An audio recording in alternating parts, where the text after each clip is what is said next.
کا جو تصور ہمارے ذہنوں میں ہے وہ صحیح نہیں ہے۔ قدر کہتے ہیں اندازے کو، ایویلویٹ کرنا، کسی چیز کی قدر و قیمت کا اندازہ کرنا۔ اللہ نے ہر جاندار کے لیے ایک اندازہ مقرر کر دیا ہے۔ مثلا چھوٹی سی چڑیا ہے اور وہ ہوا میں اڑتی پھر رہی ہے، انسان ہوا میں نہیں اڑ سکتا۔ مشین بنا کر ہوائی جہاز میں اڑ جائے، خود تو نہیں اڑ سکتا۔ یہ ہر نوع کی ایک تقدیر ہے۔ اسی طریقے سے ہر انسان کی بھی کچھ لیمیٹیشنز ہیں۔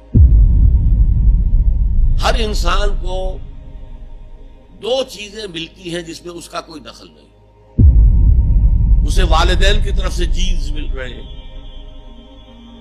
اس کے اثرات اس کی شخصیت پر ہوں گے۔ پھر جس ماحول میں اسے پیدا کیا گیا ہے اس ماحول کے اثرات ہوں گے۔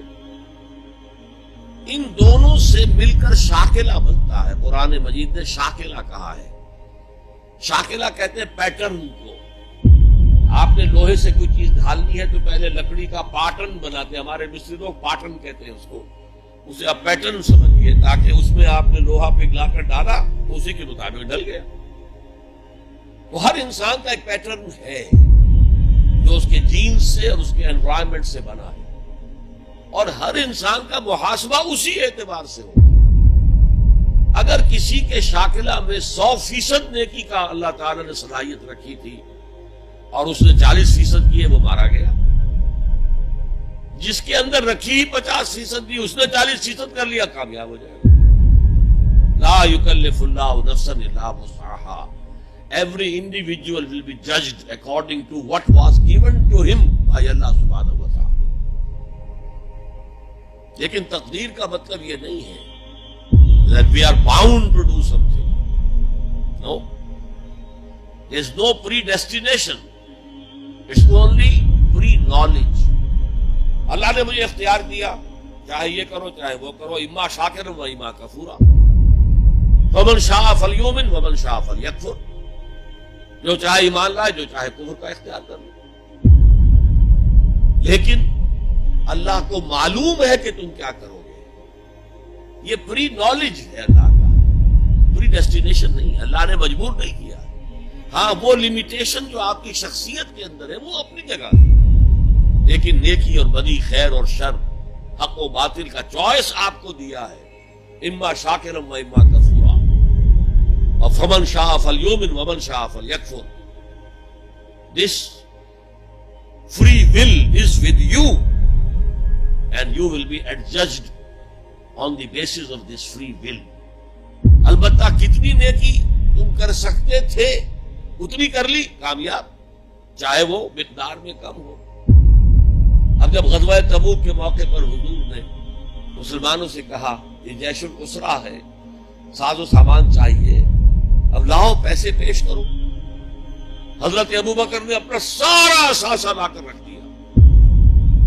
پوچھا اپنے بال بچوں کے لیے کچھ چھوڑ کر آیا؟ کچھ نہیں چھوڑا۔ صدیق کے لیے ہے خدا کا رسول، بس اللہ کا نام چھوڑ کر آیا۔ اب حضرت عثمان نے بہت دولت دی اس وقت۔ ایک غریب انصاری، اس نے ساری رات ایک یہودی کے باغ میں وہ کنویں سے پانی کھینچ کر باغ کو سیراب کیا۔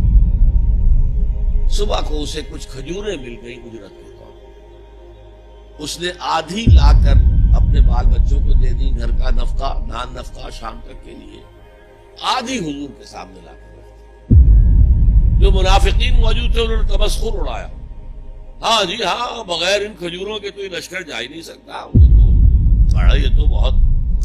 حضور نے کیا کہا؟ ان کھجوروں کو اس پورے ڈھیر کے اوپر پھیلا دو، اللہ کی نگاہ میں یہ اس پورے ڈھیر سے زیادہ بھاری ہے۔ آپ جو کچھ کر سکتے ہیں کیجئے۔ اللہ تعالیٰ کی لاٹھی اندھے کی لاٹھی نہیں ہے جو برابر چلے سب پر، بلکہ ایوری انڈیویجول اس کے علیحدہ علیحدہ حساب ہوگا۔ اللہ کا کمپیوٹر بہت بڑا ہے، بہت بڑا ہے، بہت بڑا ہے، وہ ہر ایک کی قدر و قیمت کا تعین کر لے۔ اگلا سوال، آپ نے کہا تھا جس نے قرآن کو جھٹلایا وہ عنقریب خسارے میں ہے، تو قرآن اور حدیث حدیث کی کتابیں ہونے کے باوجود بھی ہمارے علماء مسجدوں میں، گھروں میں اور درسوں میں قرآن کی باتیں چھوڑ کر بزرگوں اور اماموں کی کتابیں کثرت سے پڑھتے اور پڑھاتے ہیں۔ کیا ہمارے علماء یہ نہیں جانتے کہ قرآن ہی بخشش کا ذریعہ ہے اور قرآن میں ہی سب فضائل اور مسائل ہیں؟ پھر وہ ایسا کیوں کرتے ہیں؟ تسلی بخش جواب دیں۔ میرے پاس یہ اختیار تو نہیں ہے کہ آپ کی لازمن تسلی کرا دوں،